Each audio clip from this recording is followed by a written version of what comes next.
Allô, allô, bienvenue sur la chaîne Signée Daphné où je partage avec vous des projets créatifs et des lectures. Aujourd'hui, c'est l'heure du bilan de mes lectures du mois d'octobre 2020.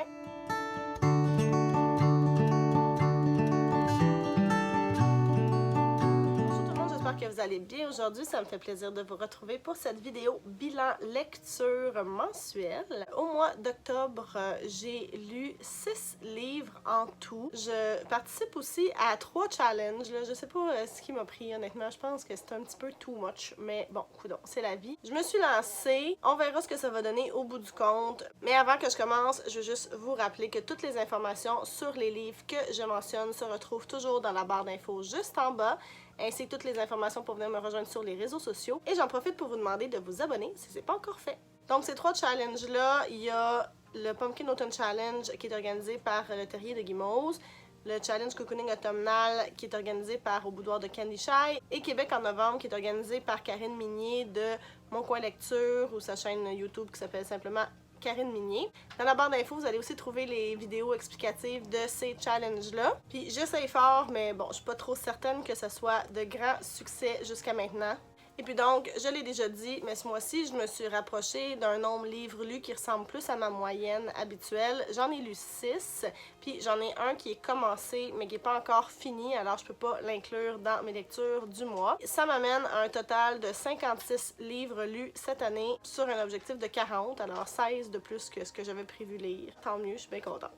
Donc, allons-y tout de suite avec le premier livre que j'ai lu. Il s'agit de Year One de Nora Roberts, qui est le premier tome de la trilogie Chronicles of the One. Ça faisait partie de la catégorie Nausicaa, la vallée du vent du Pumpkin Autumn Challenge parce que c'est un roman post-apocalyptique. Ça a été publié en 2017 chez St. Martin's Press et en français, ça a été publié sous le titre L'Éclipse, l'Abîme et Ténèbres numéro 1 chez J'ai lu.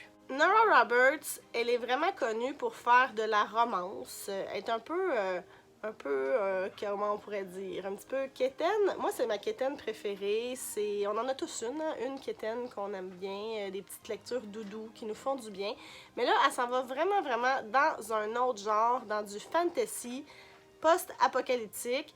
C'est vrai que dans ces romans, il y a régulièrement des petites touches de magie. Des fois, ça peut être de la magie qui fait peur un peu, mais là, vraiment, la formule change. T'sais, on a souvent, ce qu'a fait Nora Roberts, souvent, c'est des trilogies, puis elle va, dans chacun des livres, se concentrer sur un couple. Donc, on va avoir le premier couple dans le premier tome, deuxième couple dans le deuxième tome, troisième couple dans le troisième tome. Puis à travers ça, il va y avoir une autre histoire. Puis des fois, là-dedans, il va y avoir de la magie, du fantastique, un petit peu des trucs comme ça. Mais là, c'est vraiment pas cette formule-là. On n'a pas d'histoire d'amour dans Year One. C'est plus dark. Puis il y a vraiment plus de personnages que ce à quoi elle nous a habitués. C'est quoi l'histoire de Year One? Ben, en fait, ça commence le 1er janvier d'une année inconnue. Il y a un homme en Écosse qui tombe malade, puis ça déclenche ce qui va devenir une pandémie mondiale. Oui, j'ai choisi cette lecture en ce moment. Puis là, en l'espace de 3 semaines, c'est pas mal pire que le coronavirus, là. Il va y avoir 2 milliards de morts. Ça, c'est ce qu'on sait. On pense qu'il y en a plus que ça. Il y a des promesses de vaccins qui se concrétisent pas. Les gouvernements tombent. La société devient complètement chaotique. La violence prend le dessus. Ça devient comme un peu du chacun pour soi. Puis en même temps de ça, il y a une espèce de courant magique qui prend naissance avec des gens qui sont du côté du bien, des gens qui sont du côté du mal. Dans ce roman-là, on va vraiment suivre des personnages qui essaient de se sauver, de s'en sortir, de survivre, puis après ça, d'essayer de créer un semblant de nouvelle société malgré tout ce qui se passe. Puis là, à travers ça, il y a comme une genre de prophétie d'élu à naître qui va pouvoir venir vaincre la magie noire et toute cette violence-là qui s'installe. Je vais vous avouer que j'ai vraiment aimé ça. C'était enlevant, il y avait plein d'affaires qui se passaient, ça allait vite, il y avait plein d'actions, c'était tellement différent. Nora Roberts est connue pour faire des personnages complexes, hyper bien construits, puis j'ai vraiment retrouvé ça là-dedans. Ces personnages étaient super intéressants à suivre, le monde qu'elle a construit aussi, je trouvais ça en général assez crédible, sauf l'affaire du vaccin, là, parce que là, ben, En vivant une pandémie en ce moment, puis on le sait, là, ça fait depuis le mois de mars, mais en fait depuis décembre passé en Chine, puis on est rendu au mois de novembre, puis on commence à avoir l'ombre d'une espérance de vaccin éventuellement dans les prochains mois. C'est long faire un vaccin, ça se fait pas en 2-3 semaines, fait que il y a juste cet aspect-là, là, j'étais comme, mais oui, mais c'est clair qu'il n'y a pas de vaccin pour cette maladie-là qui est arrivée il y a 3 semaines. Voyons donc, à quoi vous attendez, gang? Mais le reste, là, j'ai vraiment embarqué. La dualité entre le bien et le mal était super intéressante à suivre. C'était super prenant. Je l'ai lu d'une traite, vraiment. Puis j'ai donné 5 étoiles. Mais il faut aimer le fantastique parce que, sérieusement, si vous aimez pas le fantastique, vous aimerez pas ça. Si vous aimez Nora Roberts pour ses romances, ben c'est probablement pas pour vous. Donc après ça, parce que je voulais vraiment savoir la suite, j'ai lu le 2e tome de The Chronicles of the One qui s'appelle Of Blood and Bone, toujours de la même autrice. Je l'ai placé dans la même catégorie, Nausicaa et la vallée du vent de mon Pumpkin Autumn Challenge. Celui-là a été publié en 2018 chez St. Martin's Press, puis en français, le titre est La prophétie, toujours chez J'ai lu. On va retrouver les mêmes personnages qu'on a appris à connaître dans Year One, mais quelques années plus tard. En fait, là, l'élue, celle qui doit régler tous les problèmes, est née. Elle s'appelle Fallon Swift et elle a 13 ans et il est temps qu'elle commence son entraînement, son apprentissage pour maîtriser ses pouvoirs puis arriver un jour à vaincre le mal. C'est vraiment un 2e tome typique, c'est un genre de coming of age. Dans le fond, on va suivre Fallon dans son enfance, fin d'enfance, adolescence. Elle va aller suivre son entraînement avec un magicien là, qui a genre des siècles et des siècles d'existence. C'est son destin d'entraîner l'élu. La personnalité de Fallon se développe. Le monde aussi, dans le fond, est devenu plus complexe. Nora Roberts a vraiment mis en place des éléments dans le tome 1, puis on voit que ça s'est développé dans le tome 2. Ça, je trouvais ça super réaliste, honnêtement. Il y a un espèce de courant religieux qui persécute les gens qui ont des pouvoirs, avec un genre de preacher un peu fou. Ça, moi, je me disais, c'est sûr que ça pourrait arriver. Bon, il y a aussi des adeptes du mal et tout ça. Puis, à travers ça, il y a quand même des gens qui réussissent à se créer des communautés qui vivent en paix, qui arrivent à créer un peu d'espoir. J'ai lu une critique sur Goodreads qui disait que c'était vraiment un 2e tome typique parce qu'il se passe pas énormément d'affaires, parce que ça met la table pour ce qui va s'en venir dans le 3e tome. Puis je suis vraiment d'accord. C'est pas là qu'il y a plein de batailles, c'est pas là qu'on voit plein d'actions puis tout ça, parce que on prépare la suite. J'ai bien aimé voir l'évolution du personnage de Fallon, puis aussi des autres personnages qu'on avait appris à connaître dans le tome 1. J'ai donné 4 étoiles. Puis là, parce que je peux pas laisser ça comme ça, j'ai lu le 3e tome tout de suite après, qui s'appelle The Rise of Magix, publié en 2019, toujours chez St. Martin's Press, et en français, la traduction, c'est L'élu, chez J'ai lu. Et c'est la conclusion de la trilogie. On retrouve Fallon encore quelques années plus tard. C'est maintenant une jeune adulte. Elle a terminé son apprentissage, son entraînement. Elle est en pleine possession de ses pouvoirs, de tout le savoir qu'elle devait avoir pour vaincre les ténèbres. Bon, là, c'est du Nora Roberts. Nora Roberts, en général, ses histoires se finissent bien. Fait que c'est la même chose ici. Je sais pas quoi dire d'autre, honnêtement, parce que j'ai été un petit peu déçue par ce 3e tome-là. C'était un petit peu prévisible, en fait, beaucoup prévisible. J'aurais voulu qu'il y ait beaucoup plus de moments crève-cœur. Je veux dire, on combat le mal avec un grand M, puis quasiment aussi un grand A puis un grand L. J'ai trouvé que c'était comme un petit peu facile, en fait. Les scènes d'action manquaient de punch pour moi. Tout allait vraiment vite. On savait qu'est-ce qui allait arriver. Puis alors que dans le tome 1 et 2, il y a des situations, il y a des moments et même des morts qui sont vraiment comme ouf, ça fait mal là, parce que c'est des personnages auxquels on s'attache. Dans le tome 3, on dirait que j'ai pas ressenti ça du tout. Les personnages sont toujours aussi intéressants, sont toujours aussi bien développés, sont toujours aussi complexes. Ça, c'est vraiment une force de l'autrice, mais c'est vraiment au niveau de l'action, au niveau du développement, de ce qui se passe, que là, j'ai comme vu que, tu sais, c'est pas son genre habituel. C'était pas mauvais, j'ai donné 3 étoiles, c'était quand même bien, mais il y avait comme des petites affaires là, qui me fatiguaient ou qui me manquaient. Il y a 2 choses en fait qui m'ont vraiment tannée puis qui ont fait perdre des étoiles au livre. C'est que toute l'histoire se passe sur le continent nord-américain. Puis même c'est dit à un moment donné qu'ailleurs sur la planète, il n'y a pas ce combat-là entre le bien et le mal, c'est vraiment centré aux États-Unis. Puis là, moi là, les histoires qui font comme s'il y avait juste les États-Unis qui existaient, ça me tanne. C'est pas le centre du monde. Il y en a d'autres des pays, il y en a d'autres des continents, il y en a d'autres des peuples. Puis l'espèce de vision là, américano-centriste, ça me fatigue. Puis en plus, il y a aussi une portion qui se passe comme au Québec. Il y a un genre de royaume du Québec là, où il y a une magicienne qui habite puis qui gère son monde québécois puis qui est comme la reine. Puis ça aussi, ça m'a vraiment gossé là, parce que premièrement, je pense pas qu'on se laisserait guider là, par une reine ici au Québec. Puis deuxièmement, j'ai trouvé que l'autrice avait pas recherché c'était quoi la culture québécoise, comment on parlait, parce que le personnage, elle fait parler en français dans le livre parfois, puis c'est des mots qui sont comme de l'argot français, ça n'a rien à voir avec le québécois. Puis ça m'a vraiment déçue. Crime bin chose, là. T'habites aux États-Unis, t'es pas très loin, fais tes recherches, t'es une autrice reconnue, là, puis c'est ton métier, là.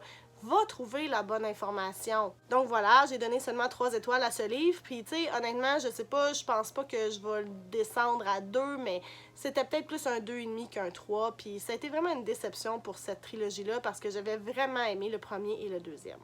Ensuite de ça, j'ai lu Heartstopper Volume 1 de Alice Oseman. C'était pour la catégorie Les rêves d'horreur du Pumpkin Autumn Challenge. Il fallait lire un roman LGBTQ+. Et aussi dans la catégorie Coup de cœur des lecteurs du Challenge Cocooning automnal. Ça a été publié en 2019 chez Other Children's Books. Puis en français, ça a été publié sous le même titre, Heartstopper Volume 1 chez Hachette. Dans cette BD-là, on va suivre l'histoire d'amour naissante entre Charlie et Nick. Charlie a 14 ans environ, il affiche son homosexualité depuis environ 1 an. Puis Nick, lui, c'est un gars qui s'est toujours considéré comme hétéro. Puis là, en fait, lui et Charlie vont apprendre à se connaître parce que dans un cours, ils vont être assis ensemble. Ils vont développer une amitié. Puis là, tranquillement, pas vite, cette amitié-là va se transformer en histoire d'amour. Puis c'est tellement, mais tellement cute, là. Oh my god, je comprends pourquoi tout le monde tripe sur cette histoire-là. C'était bon, c'était réconfortant, c'était une doudou, j'avais le sourire, là, genre jusqu'aux oreilles tout le long de ma lecture. Je suis pas originale pantoute, là, j'ai donné 5 belles grosses étoiles. Je suis comme tout le monde, mais crime que ça a fait du bien, j'ai adoré, puis j'ai vraiment hâte de voir la suite. J'ai trouvé que c'était tout à fait réaliste comme histoire, puis bien fait, bien amené. Ah! Gros coup de cœur. Ensuite de ça, j'ai lu la BD Automne Rouge d'André-Philippe Côté et de Richard Valran. Ça a été publié en 2017 chez La Pastèque. C'était pour la catégorie N'importe quoi de Québec en novembre. Et la catégorie Il fait un temps épouvantail du Pumpkin Autumn Challenge, où il fallait lire quelque chose qui avait rapport avec l'automne. Puis comme il y avait le titre Automne Rouge, ça fitait tellement. Dans cette BD-là, on est à Québec. En 1970, on suit Laurent, un adolescent de 13 ans qui, dans un travail scolaire, doit créer un super-héros. Donc, il va créer un super-héros qui s'appelle Hydroman, un peu en lien avec l'hydroélectricité qui représente le Québec. Mais Laurent, il est victime d'intimidation, puis il y a un garçon dans sa classe qui va lui voler son bonhomme. À travers ça, en parallèle, on va suivre la mère de Laurent qui travaille dans un hôtel, qui est dans un lock-out ou en grève pour avoir des meilleures conditions de travail. Puis encore en parallèle, on va suivre la tante de Laurent qui s'appelle Marie, qui elle travaille dans un bar, a des fréquentations un petit peu louches. Puis là, tout ça est interrelié. Puis tout ça se passe sous fond de FLQ, crise d'octobre, et c'est pas Jojo, mais pas Jojo du tout. Je vais vous le dire tout de suite, là, de façon très honnête, j'ai pas tant aimé cette bande dessinée-là. J'ai seulement donné 2 étoiles, c'était correct sans plus, et voici pourquoi. J'ai trouvé qu'il y avait trop d'intrigues à la fois pour un seul volume. En fait, j'aurais aimé qu'il y ait peut-être un tome pour chacun des personnages ou que l'histoire se développe un petit peu plus lentement parce que là, tout était intermêlé. Je trouvais que ça faisait vraiment beaucoup de choses pour une BD. C'est comme tout resté en surface alors que j'aurais voulu que ça soit creusé davantage, toutes ces histoires-là, parce que elles étaient intéressantes, puis je trouve que j'en ai pas eu assez. J'ai pas pu m'attacher aux personnages à cause de ça, parce que je trouve que j'ai pas su assez de choses sur eux, je les ai pas vus assez non plus. En plus de ça, selon la description de la BD que j'avais lue, je m'attendais à vraiment plus de liens avec le FLQ, les felkistes, la crise d'octobre. Oui, c'est présent, mais encore une fois, on dirait que j'ai l'impression que c'était comme garroché. Ça vient tard, on a peu de détails là-dessus. La fin est vraiment hard, brusque. J'ai eu l'impression que ça sortait de nulle part. Donc, malheureusement, ça n'a pas été un succès pour moi. Mais sérieusement, allez-y, allez la lire. Peut-être que vous allez avoir une opinion différente. Je sais que Karine Minier aussi prévoit la lire. Donc, peut-être qu'elle aura vu d'autres choses dans cette BD-là que moi, j'ai pas vu. Peut-être qu'il y aura des choses qui auront réussi à la toucher, qui, moi, m'ont laissé un petit peu de glace. Et le dernier livre que j'ai lu en octobre, c'est La grosse lettre de Marie-Noël Hébert. Je me suis trompée dans ma vidéo de Pâle de Québec en novembre. Je vais dire Marie-Hélène, mais désolée, là, vraiment, mea culpa, c'est Marie-Noël Hébert. C'est une BD qui a été encensée par la critique. Elle a été publiée en 2019 aux éditions XYZ et je l'ai mis dans la catégorie engagée, donc l'Amérique pleure de Québec en novembre. Dans cette BD-là, on va suivre Marie-Noël. Marie-Noël nous montre des scènes de sa vie, de son enfance jusqu'à sa vie d'adulte, de jeune adulte. Marie-Noël, c'est une fille qui ne s'aime pas. Elle se trouve grosse, elle se trouve laide, comme le titre le dit, parce qu'elle répond pas aux critères de beauté de la société. C'est un livre qui en dit vraiment, vraiment long sur le pouvoir des mots, mais aussi des non-dits, de tous les messages qui sont véhiculés dans cette société-là dans laquelle nous vivons. Les petits commentaires qu'on entend toute notre vie, des gens qui, c'est pas parce qu'ils nous aiment pas ou qui ont des mauvaises intentions, mais qui vont faire un petit geste ou dire un petit mot ou faire une petite blague ou... puis qui fait qu'on est comme pas bien dans notre peau ou on est self-conscious, ça fait mal quand même. Puis, en tout cas, je me suis rendu compte que ces petits moments-là, je pense que clairement Marie-Noël, ça l'a affecté plus que moi, ça m'a affecté. Mais en fait, je me rends compte quand même que ça m'a affecté. Puis je m'en rendais même pas compte moi-même à quel point il y en avait eu de ces moments-là dans ma vie. J'ai intégré tellement d'affaires, puis ça m'ouvre les yeux. C'est excellent, c'est pas facile à lire, mais c'est excellent, ça rentre dedans. Les dessins sont, oh my god, magnifiques. Pour vrai, là, j'avais l'impression de regarder des photos, là. Elle a un talent fou, cette fille-là. C'est pas léger, mais je pense que c'est vraiment un message nécessaire. Puis, je pense que ça commence déjà à m'aider à essayer de dépasser les messages, justement, que j'ai intégrés, que j'ai entendus, que j'ai vus. Les petits gestes anodins, mais qui finalement font leur effet au bout du compte, là, parce que tout ça s'accumule. Donc oui, le message est vraiment important. Je le conseille à tout le monde, garçon ou fille. C'est vraiment, vraiment bon. Donc un beau 5 étoiles pour La grosse lettre de Marie-Noël Hébert.